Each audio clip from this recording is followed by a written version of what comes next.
There was a specific feeling that came with booting up a game when you were a kid that I genuinely don't think exists anywhere else.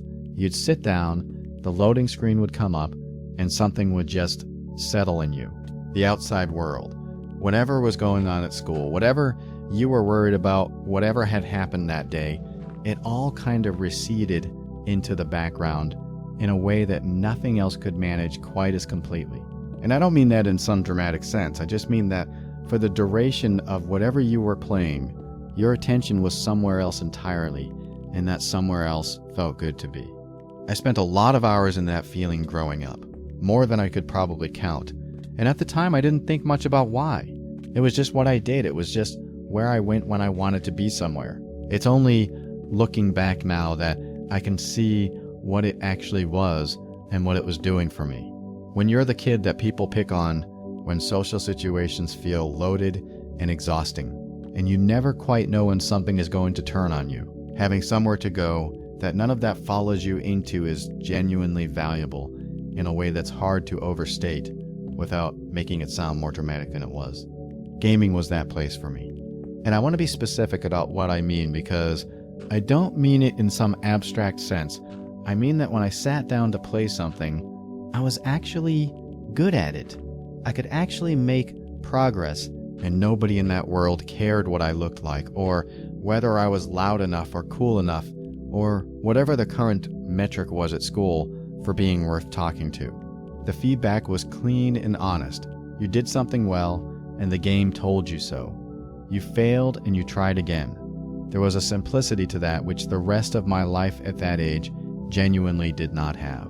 And there was a social side to it too that I think people who weren't gamers tend to underestimate. Gaming online meant talking to people through a shared activity, which for someone with social anxiety is a completely different experience than just talking to people. You have something to do with your hands. You have something to talk about. The conversation has a natural structure that takes the pressure off. I had friends online that I was genuinely comfortable with in a way I wasn't always comfortable with people in person. And that mattered more than it probably sounds. I remember specific sessions more than I remember specific days from that period of my life. There were nights where I sat down to play at maybe 8 in the evening and looked up, and it was 2 in the morning, and I genuinely had no idea where the time had gone. And I remember that feeling being one of the better feelings available to me at that age. Not because anything dramatic happened, just because I had been completely somewhere else for 6 hours and my brain had gotten a rest from itself in a way that felt necessary. And there's a particular kind of memory that I think anyone who gamed seriously as a kid will recognize. The specific save file you were most proud of. The moment in a game that genuinely surprised you, that you were not expecting, that you still think about. The character or the world that felt so complete and real that coming back to real life after playing felt slightly jarring, like readjusting to a place that was a little less interesting. I had games that felt like that. Worlds I genuinely did not want to leave. And I'd come back to them over and over across months or years. Not always to make progress, but just to be in them again. Which, looking back, was its own kind of thing. And gaming with friends, even online, had its own specific texture that I miss in a way I find hard to describe precisely. There was something about being in the same game with someone, both of you trying to figure something out, or just messing around in whatever open world you had access to, that felt easy and low pressure and genuinely fun in a way that hanging out in person sometimes wasn't for me back then. Some of my clearest memories from being 14 or 15 aren't from school or from being out anywhere. They're from sessions like that. At some point, and I can't pinpoint exactly when, sitting down to play started feeling different. The game would be the same, the setup would be the same, but something in the background had changed. There was this low-level awareness that kept surfacing of things I probably should be doing, of time passing in a way that felt more loaded than it used to. When I was younger, I could lose 6 hours to a game and feel genuinely rested afterward. As I got older, the same 6 hours started leaving a residue of mild guilt that wasn't there before. This sense of having spent time rather than used it, which is a distinction I never made as a kid and now couldn't seem to stop making. And the strange thing is, the games didn't get worse. If anything, I had access to better games than I did growing up, but something about my relationship to the time I spent in them shifted in a way that was gradual enough that I didn't notice it happening until it had already happened. I'd start a session genuinely wanting to play and find myself checking out mentally after an hour. Not because the game stopped being interesting, but because the part of my brain that was supposed to go quiet during this just wasn't going as quiet as it used to. Real life stuff would drift in, things I was putting off, conversations I needed to have, the general weight of being an adult with actual things depending on you. And none of that used to follow me in here. That was the whole point of here. I've thought about why this happens, and I think it comes down to something pretty specific. When you're a kid, gaming as an escape works so completely because you genuinely have nowhere else to be and nothing else you could realistically be doing about your problems anyway.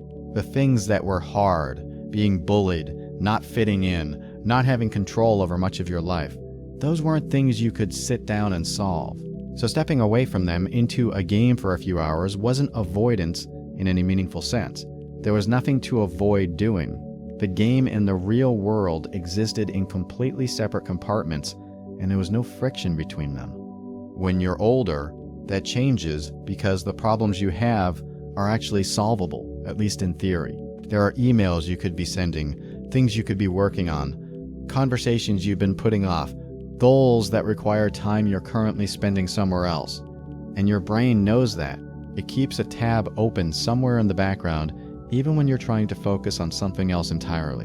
And so the escape becomes partial in a way it never was before, because the thing you're escaping from has followed you in and is sitting quietly in the corner of the room waiting for you to finish. And I think that's the honest explanation for why it doesn't hit the same. Not that gaming got worse, or that you outgrew it, or that there's something wrong with still wanting it, but that the conditions that made it work so completely when you were young don't really exist anymore.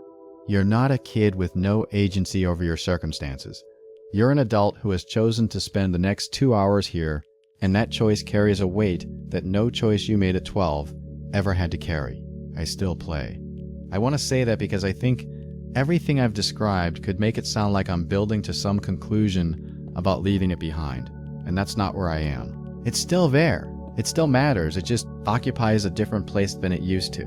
And I've mostly made peace with that. There are still sessions where it works the way it used to, where I sit down and an hour passes and I genuinely didn't notice.